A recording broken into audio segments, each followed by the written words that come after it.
Okay, if I can have your attention, please, here at Texas Motor Speedway. Good morning to everybody, and we appreciate Bobby Labonte coming by, former NASCAR Sprint Cup Series champion, and he's a native Texan. And this weekend he's driving the number 10 Gander Mountain Outdoors Chevrolet. And Bobby, being a native Texan, certainly these are familiar surroundings for you. Spent a lot of time up in this area. You won a championship in the Sprint Cup Series. What does it mean to you to come back to Texas Motor Speedway and compete? Well, it's a lifelong dream that we get to come to twice a year. Growing up in Corpus Christi, Texas, watching my brother race on the short tracks there before we moved to North Carolina. Texas World Speedway was I got to race here a couple times actually on the road course. So that was the biggest thing that I'd ever seen as far as racetrack goes. Besides the quarter mile and half mile tracks. So I got to race here a little bit, even after we moved to North Carolina, we came back to race, and then to come back here is awesome.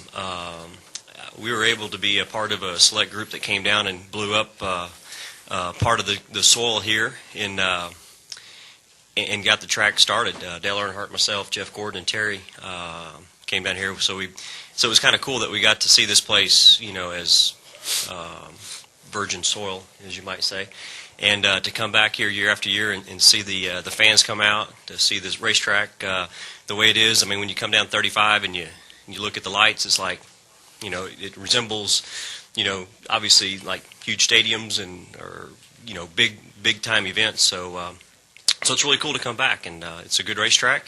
Love coming down here, obviously, for the fans and the friends that we have, and twice as good this year, this time because I get to drive my brother's car, so that's even better. Okay, and let's fast forward to 2011, Bobby. You've got a good opportunity. You're going to be with JTG Daugherty Racing for 2011, and in the NASCAR Sprint Cup Series. I know you got to be excited about that. Talk about maybe how that came together and how you anticipate that going for you.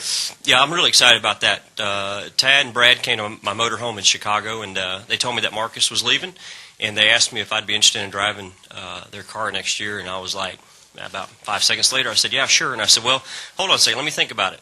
Yeah, okay, I think it's still fine. So really, I was overwhelmed and thrilled that they asked me to drive their car, and especially to get a contract signed and sealed, by August, which the past couple of years for me hasn't been like that. So that was exciting. That was, I've already been to test with Frankie Kerr and the guys at Gresham. We plan on going to Orlando in a couple of weeks and a Goodyear tire test in December. So rolling right along with that, and again, just looking forward to that association, that relationship.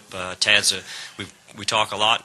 More so now than we did after the first couple of weeks, but we talk a lot, trying to get things squared away for next year, and just really excited about the opportunity that I have going forward next year.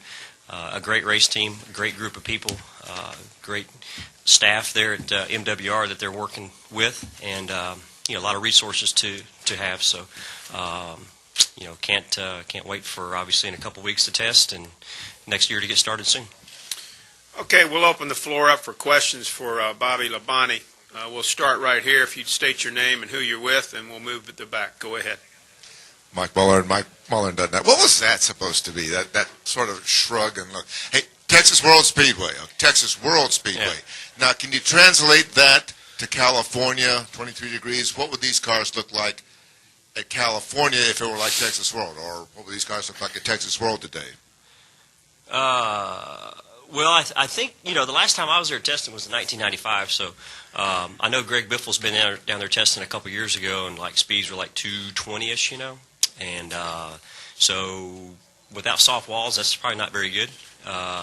So are they going to change Fontana to that? Is that what you're trying to say? Or do you know? You suggested that? I wouldn't suggest that if I were you. I don't know that would be any better, Richmond would be better, type of track. But, I don't know. I mean, it's been a while, like I said, but when I went down there in 95 and ran the whole track instead of just the road course and part of the track, it's really, really fast, It'd be great racing, I know, because it's probably could be multiple lanes too, but, and you got a lot there. But I'm not sure that would be any more conducive to greater racing than we have at some places that we come to, like this place. Let's go all the way in the back if we can. Raise your hand high there, and we'll go with Joe, and then come over here to Mr. Garrow. Go ahead. Joe Menzer, NASCAR.com. Bobby, could you just talk about how this thing came about to drive for Terry and, some kind of weird driving for him, or how's the dynamics of that looking for you? Well, it came about, obviously my year didn't turn out like I thought it'd be at the start to drive for one team. So been driving for James Finch. He's given me a great opportunity to drive a few races for him. And even drove for Robbie Gordon at Loudon. And then when Terry was going to have his team going, he went to Richmond, didn't make the race. And then he asked me that night in the motorhome, he said, "Man, I should get you to drive my car at Charlotte." I said, "I'm in." So he called Billy Stavola on the phone, and we had a three-way conversation right there. And next thing you know, it kind of happened. And then after Charlotte, I didn't, I was kind of like, I'd love to be able to drive your car at Texas. And but then they called me a day later, and they asked me if I would, and so it makes sense. And it's a great race team. They got and Billy and Terry started off this deal early in the year. They've got three races they were going to run, and trying to build for next year. And I think they've got a great start at it as far as putting things together. I hope they can continue with it, and I just hope for a good run. And Terry and I, we've driven kind of like each other's cars at times, and worked out of the same shop together and all that. And he's been my agent for years as far as when I have a call that I had a question about, I'd let him answer it for me sometimes, and even vice versa. I was the guy that Eddie Dickerson called to get with Terry for him to go drive for Hendricks one time. You know what I mean? So anyway, it's kind of cool that being able to drive for him. I mean, we spend a lot of time together, so it's a lot of fun. Okay, let's go Mark, and then we'll go here to Terry. Go ahead, Mark. Mark Garrell, PRN. Bobby, after what's gone on the last couple of years, were you beginning to get a little concerned that you wouldn't be able to land another ride like a JTG Daugherty that had the resources to let you go out there and really run every week and run as hard as you could? Yeah, I mean, there was obviously there were times that you didn't know what you were hoping the next. You're watching your phone a lot, waiting for the phone call, waiting for a call or whatever, and try to do as much talking as you can. But, I mean, it just, it's kind of one of those things where, I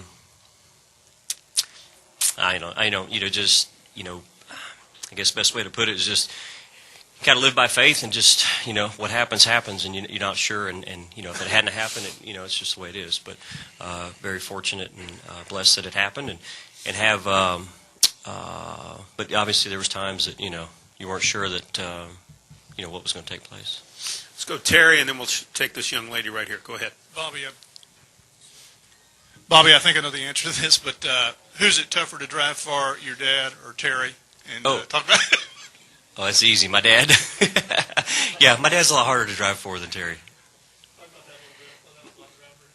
Oh, yeah, I mean, I drove for my dad for years, and he's my crew chief and everything. So, I mean, he went hard on us, but, it was just,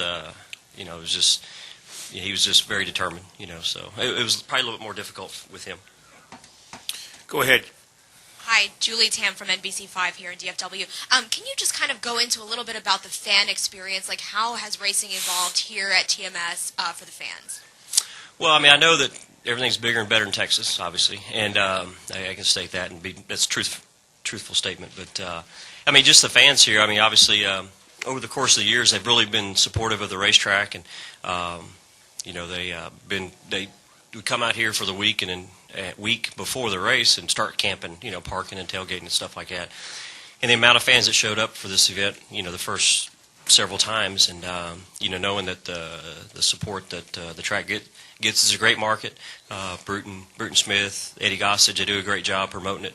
Again, there was times that we would come here early on that there was more fans here for qualifying than there would be at other tracks for the race. So it's just one of those events that people plan for, and like I said, it's a great market area, and the fans always see a great race, and they always have a good time here. There's a lot to do around the area, so it makes for a good place for race fans to come and view this event.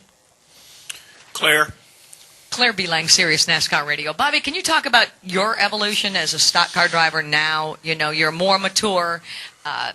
inspired by this new ride, but you have a lot of experience. How does that fit into kind of how you're racing now, how you intend to proceed forward? Well, I mean, it's a, things, obviously, a lot of things have changed with the cars and people, engineering, resources, teammates, over the past few years. And,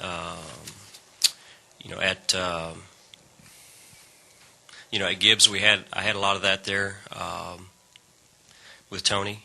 And then, it's, so that kind of gave me that little bit there. And then obviously fast forwarding to this opportunity with JTG, with Martin Truex and David Rudiman as teammates at MWR, is kind of go back to where I was, what I felt like I was at with at Gibbs Racing. A great opportunity. So I know that there's a lot of the resources that are there that you have to use, the staff that's there that you have to believe in, and the support that you have from the manufacturer and everything else is what makes the difference nowadays. And knowing that they have that, I mean, it gives you confidence. It gives you confidence every time you sit in the race car. It gives you confidence going to bed at night, knowing that the next day we're going to be a little bit better. We're going to be a little bit better. So, hopefully that you can take the experience. And what's good about experience and bad about experience is you don't want to hold on to it too much in a lot of ways, because it can kind of sometimes bite you because you can't do the same thing over and over again.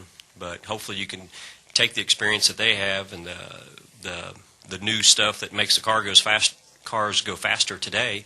Might not have been the same years ago. So you gotta try that. Not that we didn't always do that for years, but you just have to be more on your game and realize that it's there. So hopefully the experience pays off, but I don't want to get stuck in a rut either and say, well, I'm used to running X and they don't work no more. So you got to kind of be careful with it and kind of ride the center of it instead of being all one way or the other. Any additional questions for Bobby? One here on the front row. Bobby, as this track has matured, how has the racing changed? Well, the track is the best thing about racetracks is aging. In either hard winters or summers, and of course you can go too far, and 30 years later it might need to repave. But at the same time, this place here has from the first time here to now has obviously changed quite a bit, and it has a lot of it's got a lot of characteristics in it now that you're able to drive around and drive through and stuff like that with bumps in the corners. I love bumps in the corners because usually it gives you something to work on. If it was just smooth as glass and wide open, then it kind of gives you less to work on. But obviously it's comes down to the race, and what we were talking about earlier today and this week was qualifying is going to be a certain speed, but race pace is going to be something else. So you really have to get yourself know what you think the race pace is going to be in tomorrow's practice, because it's going to slow down enough where it's going to change your attitude of the race car. And you might need to change, your setup for 20 laps into the run instead of just the first 5 laps. So that really helps out. I mean, that really, you got to kind of guess a little bit, and that's so good. That's good about the racetrack is that you can practice fast, but then the race pace is going to slow down. So you work on that, and you have to sometimes make some guesses at it. But that's what makes the characteristic of the racetrack better, and that's why it's so much better now than it was at the beginning. Even though it was good at the beginning, it just was, more on the bottom of the racetrack, and now it's got to where, Juan Pablo will be up top, Martin Truex will be on the top, some other guys will be up there, some guys will be in the middle, some guys will be in the bottom. So that always leads to better racing, I think. Bobby, we certainly appreciate you coming in here, and it's good news for you for next season, and we wish you all the best. Thank you very much.